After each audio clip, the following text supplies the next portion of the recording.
Mamma mia, salut les amis et bienvenue dans cette nouvelle série de vidéos des tuteurs du net.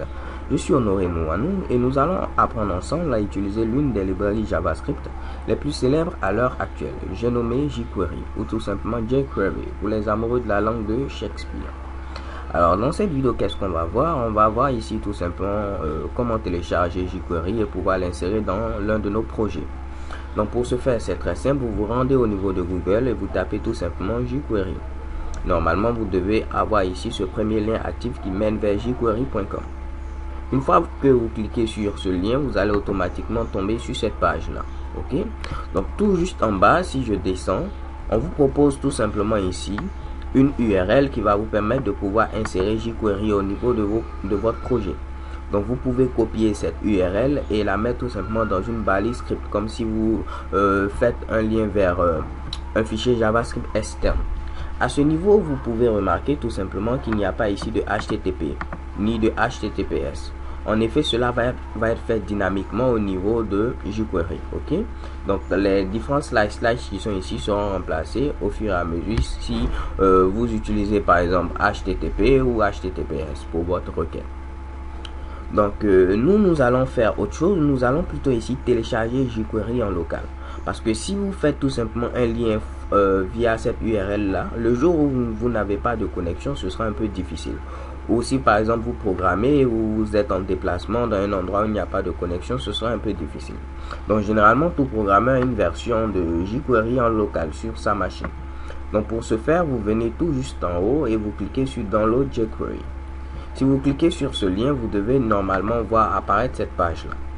Et au niveau de cette page, vous avez jQuery version 1.x et jQuery version 2.x. Quelle est la différence entre ces deux versions? Au niveau de la version 2.x, en effet, cette version plutôt ne supporte pas tout simplement Internet Explorer 6, 7 ou 8. Donc moi, je vais préférer prendre ici la version jQuery 1.x qui, quant à elle, supporte toutes ces versions d'Internet Explorer. Lorsque vous prenez cette version également, vous avez plusieurs versions de jQuery. Vous avez la version compressée et la version non compressée. Alors, quelle est la différence? La version non compressée peut être utilisée en développement et la version compressée en mode production. C'est-à-dire au niveau de la version non compressée, vous allez pouvoir voir en détail tout le contenu de jQuery. C'est-à-dire ce contenu-là sera lisible. Voyons voir ce que je dis. Donc à ce niveau, vous voyez que ça c'est la version non compressée. Vous pouvez lire le code. Ce code-là est lisible.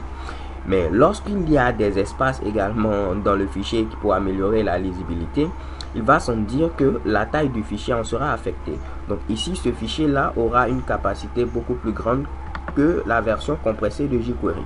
Et voici la version compressée de jQuery qui, quant à elle, aura ici une taille beaucoup plus petite.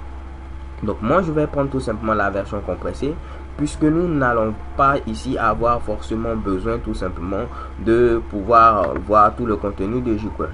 Donc je viens à ce niveau, je fais CTRL S pour enregistrer et je vais l'enregistrer tout simplement au niveau de mon répertoire Teacher du net. Donc au niveau du répertoire Teacher du net, je vais créer un nouveau dossier que je vais appeler tout simplement ici Apprendre jQuery.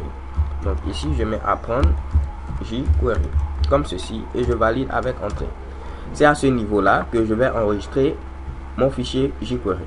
J'enregistre et chez Kebam, si je me rends au niveau de mon dossier Apprendre jQuery, je vois ici ma fameuse librairie jQuery version 1.10.2 et le min qui est présent à ce niveau permet de savoir que c'est la version compressée.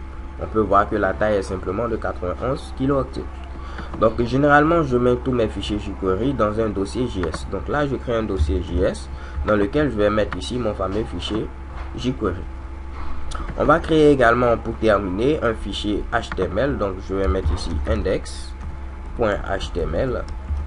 Oups, mamma mia, what's the matter? Donc je reprends, je mets tout simplement ici index.html. Je vais ouvrir ce fameux fichier avec Notepad, mon éditeur de texte, et on va mettre du code HTML basique. Donc là ici on aura le doctype présent à ce niveau HTML. On aura ensuite la balise HTML comme ceci. On ferme la balise HTML. J'aurai ensuite l'entête, head. Je vais mettre ici le title. Donc ici ce sera tout simplement tuto jQuery. Donc je referme ici tout simplement mon title. Je mets le meta char 7 UTF-8 pour gérer l'encodage. Donc UTF-8.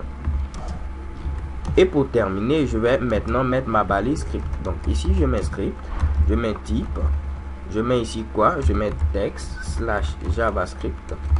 Ok. Et je vais charger maintenant mon fameux fichier jQuery. Donc à ce niveau, je rajoute tout simplement src comme vous le ferez si vous voulez faire appel à un fichier jQuery externe. Donc je mets src pour dire la source. Il faut rentrer dans le dossier JS. Et quel est le nom de mon fichier? Je vais venir tout simplement copier ce nom. Donc là, je copie et je vais me mettre à ce niveau tout simplement jQuery 1.10.2.min.js. Je n'oublie pas ici de rajouter tout simplement body et body. Alors les gars, c'est tout pour cette vidéo. On a maintenant inséré jQuery dans notre projet. Dans la vidéo suivante, on va maintenant apprendre quelque chose de beaucoup plus pratique. So thank you guys for watching. Don't forget to subscribe and see you to the next video. Have a nice day.